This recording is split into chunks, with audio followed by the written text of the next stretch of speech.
ప్రేమలో పడి ఇంటి నుంచి పారిపోయిన 13 ఏళ్ల బాలుడు 14 ఏళ్ల బాలిక దొరికారు. బాలుడి మొబైల్ లొకేషన్ ఆధారంగా హైదరాబాద్లోని వారిని గుర్తించినట్లు పోలీసులు తెలిపారు. ఇద్దరు కలిసి జీవించాలని నిర్ణయించుకొని డబ్బులు తీసుకొని పారిపోయినట్లు విచారణలో తేలింది. కౌన్సిలింగ్ అనంతరం వారిని తల్లిదండ్రులకు అప్పగించారు.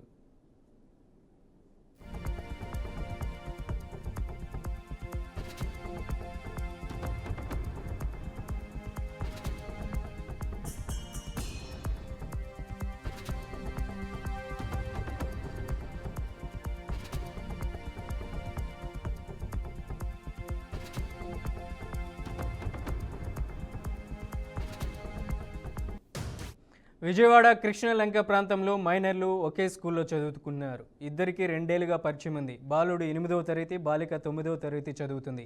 అయితే వీరిద్దరూ ప్రేమించుకుంటున్నారు. తెలియని వయసులో ఒకరిపై ఒకరు ఆకర్షణ ఏర్పడింది. కలిసి జీవించాలని నిర్ణయించుకున్నారు.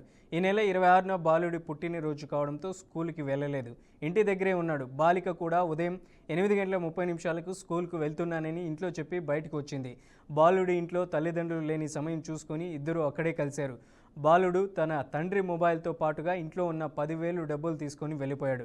అలా ఇంటి నుంచి వెళ్ళిపోయిన ఇద్దరు విజయవాడ నుంచి హైదరాబాద్ వెళ్లే బస్సు ఎక్కారు.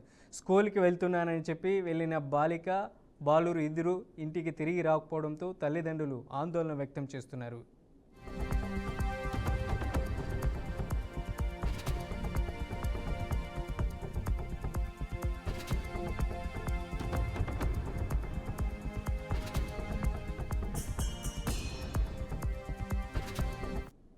ఇక వెంటనే బాలిక తల్లిదండ్రులు కృష్ణలంక పోలీస్ స్టేషన్లో ఫిర్యాదు చేశారు. వారు వెంటనే రంగంలోకి దిగి సీసీ కెమెరాలను పరిశీలించారు. అప్పుడు బాలిక స్కూల్ యూనిఫామ్లో బాలుడితో కలిసి వెళ్తున్నట్లు గుర్తించారు. ఆ దిశగా బాలుడి ఆచూకీ కోసం గాలింపు చర్యలు చేపట్టగా అసలు విషయం బయటపడింది. ఇద్దరిని అదుపులోకి తీసుకున్న పోలీసులు విజయవాడ తీసుకొచ్చారు. వారిద్దరిని కౌన్సిలింగ్ చేసి తల్లిదండ్రులకు అప్పగించారు.